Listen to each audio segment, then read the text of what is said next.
Hello மக்களே, ஐயனார் துணை அடுத்து என்ன நடக்க போகுதுன்றதை இந்த ஒரு வீடியோவில் ஒரு குட்டி பிரமோவாக பார்க்கலாம் வாங்க. அதுக்கு முன்னாடி நீங்கள் நம்மளோட சேனலுக்கு இதை ஃபஸ்ட் டைம் வரதா இருந்தால் நம்மளோட சேனலை நீங்கள் சப்ஸ்கிரைபர் பண்ணிக்கோங்க. பக்கத்தில் பெல் ஐக்கானையும் கிளிக் பண்ணிக்கோங்க. வாங்க வீடியோக்குள்ளே போகலாம். ரொம்பவே சந்தோஷமாக இருக்காங்க பல்லவன். ஏன்னா அவங்களுடைய லவர் கூட வெளியே சுற்றிக்கிட்டு இருக்காங்க. அதுக்கப்புறமா என்ன ஆச்சு, அங்கே பார்வல்லவா உன்னுடைய அண்ணன் வர, ஐயோ சோழனை பார்த்துச்சு கதை கந்தலாயிடுமே அப்படின்னு சொல்லிட்டு போய் ஒழிஞ்சுக்கிறாங்க. அதுக்கப்புறமா அவர் பார்த்துட்டு போகிறோம், இல்லை அவர் பார்க்கலன்றாங்க. அதுக்குள்ளே ஒழிச்சுக்கிட்டு வரலன்னுவாங்க. அப்புறமா நம்ம சோழன் போயிட்டு பிறகு இவங்க வருவாங்க. அதுக்கு அடுத்து தான் அப்பா எப்படி தப்பிச்சோன்றாங்க.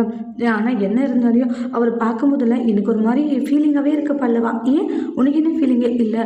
ஆரம்பத்தில் அவரை காதலிச்சேன், அதுக்கப்புறம் என்னென்னவோ ஆயிடுச்சு அப்படின்றாங்க. சரி விடு, நீ ஏன் அதையும் நினச்சிட்டு இருக்க?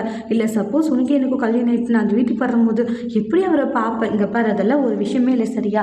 எல்லாருமே அதை மறந்து போயிட்டாங்க. நீ என்னடனா சும்மா அதையும் நினச்சிட்டு இப்படி ஃபீல் பண்ணிக்கிட்டு இருக்க. அதெல்லாம் ஒன்றும் இல்லை, நீ எதையும் நினச்சி ஃபீல் பண்ணாதுன்றாங்க. நான் இருக்கும்போது நீ எதுக்கு ஃபீல் பண்ணுறேன்னு சொல்லிட்டு ரெண்டு பேர் கை கோர்த்துட்டு போகிறாங்க. அப்புறமா ரிட்டர்ன் நம்மளோட சோழன் நாங்கள் நிற்கவும் சோழனை பார்த்துட்டு அண்ணன் அப்படின்றாங்க. டே, நாங்கள் வரும்போதே உங்களை பார்த்துட்டு இருந்தா, என்னை பார்த்து நீங்கள் ஒளிஞ்சதும் பார்த்தேன் அப்படின்றாங்க. என்னடா பல்லவா நடக்குது? இல்லைண்ணே, நானும் இவளும் காதலிக்கிறோம் அப்படின்வாங்க. என்னம்மா என்னை விட்டு இப்போ என் தம்பியை பிடிச்சிட்டியா அப்படின்வாங்க. அண்ணன் இல்லைண்ணே, நாங்கள் ரெண்டு பேரும் உயிருக்கு காதலிக்கிறோம். சம்மட பல்லவா இப்படி ஒரு வேலை பண்ணியிருக்க அப்படின்னு சொல்கிறாங்க. பல்லவன் வசமாக மாட்டிக்கிட்டாங்க சோழன் கிட்ட. அதோட இந்த பிரமும் முடிச்சிருக்காங்க. தேங்க்யூ.